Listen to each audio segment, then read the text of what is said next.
guys, welcome to Windsome Cottage Garden. My name is Hannah and I'm so glad that you decided to join me today. We are in the cottage garden and today is not Sunday, but it's gonna feel like a Sunday because we've got a lot of planting tasks to do.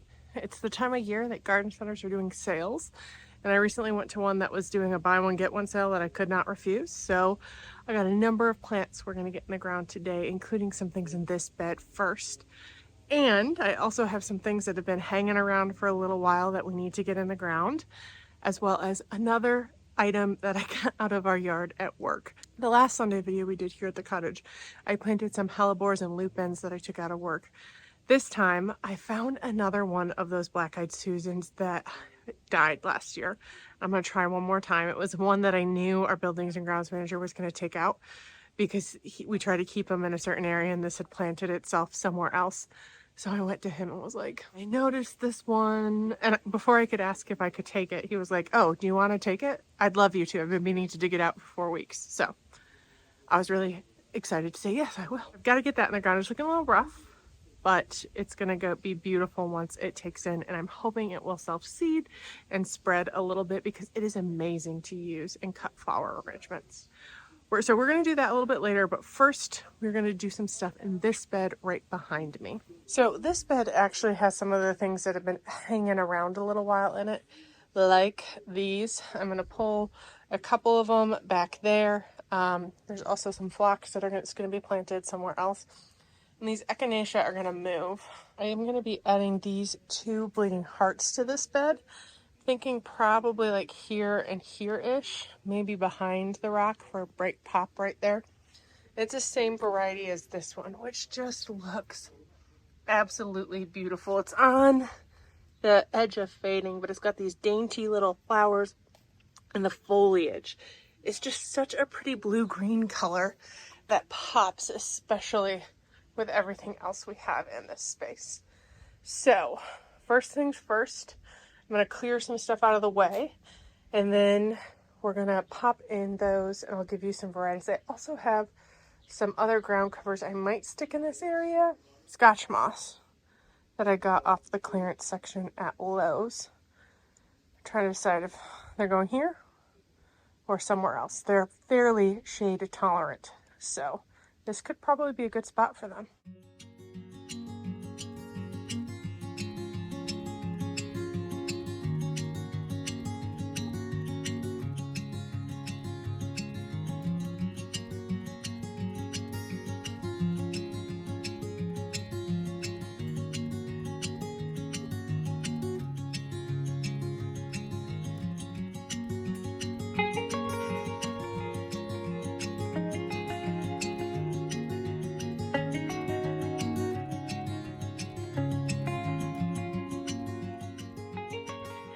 Okay, so I ended up actually planting much more in this small little bed than I thought. I think it's going to look so good.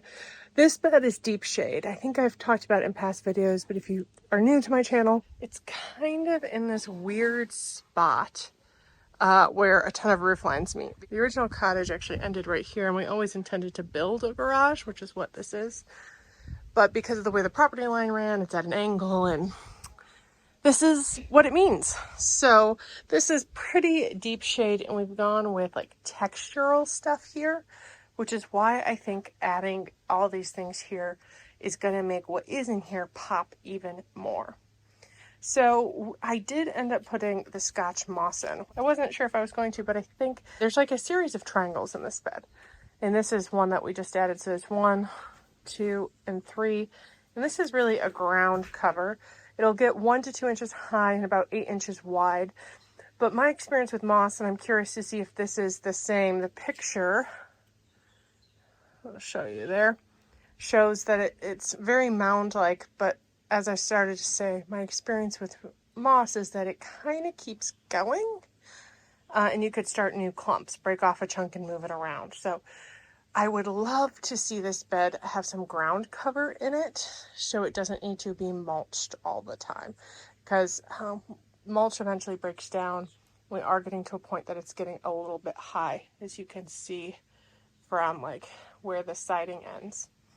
So this moss, I said 1 to 2 tall, 8 inches wide, and it is non-hardy in zones 1 through 4. We're zone 6 here, so hopefully it does well.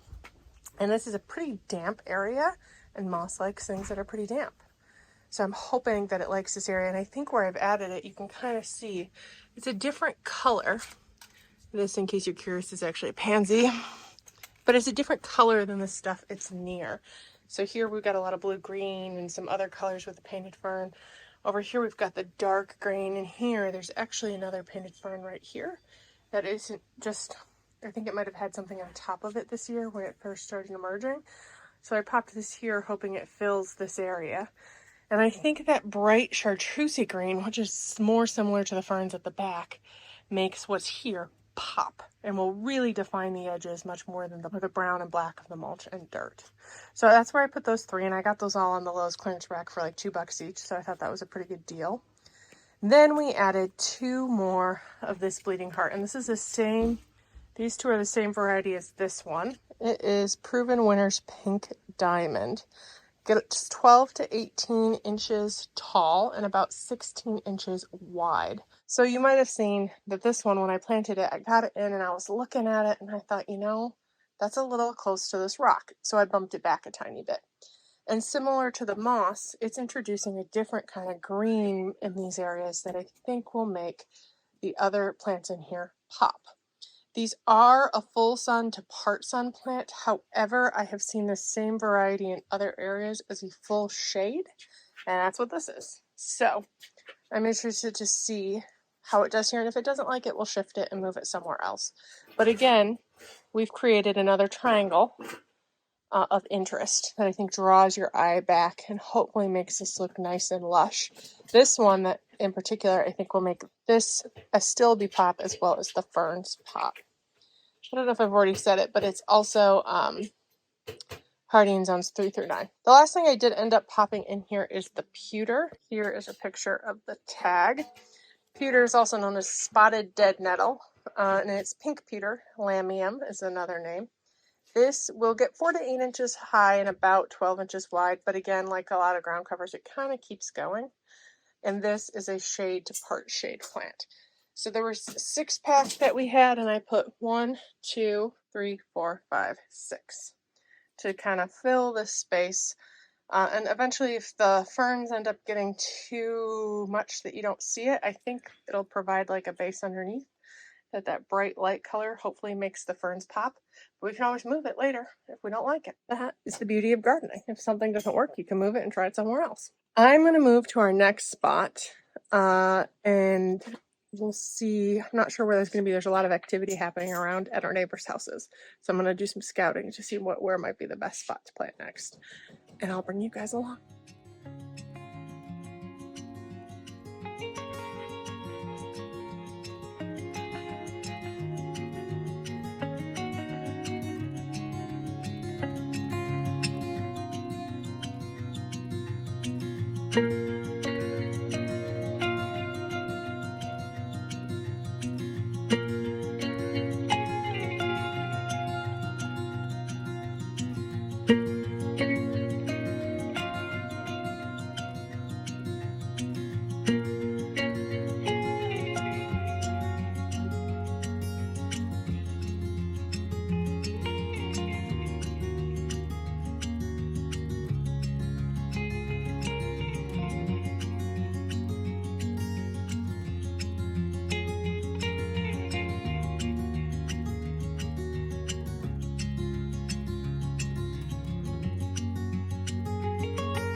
Well, that escalated a little bit. Let me show you what we got planted and give you a walk around of all the areas that we ended up doing a pretty big weed job of as well. We got this big, beautiful hosta here planted, and I cannot find the tag for it anymore. I actually planted it yesterday, and I put the tag somewhere safe, and it'd be gone. But it's a like mammoth blue hosta, something like that we got from Lowe's. You guys, it was exactly a blue mammoth hosta. I knew enough about it to Google it later. And it's a blue mammoth hosta. These are a Cebolana hybrid, which is one of the largest blue-leaved cultivars available. It will get 34 inches high, and the leaves alone can get 14 by 12 inches. Crazy. It'll get up to about 65 inches wide if you let it get that big. Now it has to have a lot of water and really love its locations to get that large, but it'll still get quite sizable, and I can't wait to see it. It is also hardy in zones 3 through 8. We've decided that we're not going to maintain a path here, and I've got some dahlias and things there that eventually they're just a this year type of thing. So we are going to turn this whole thing into like a hosta garden, and thought that would be a really nice backdrop for other hostas.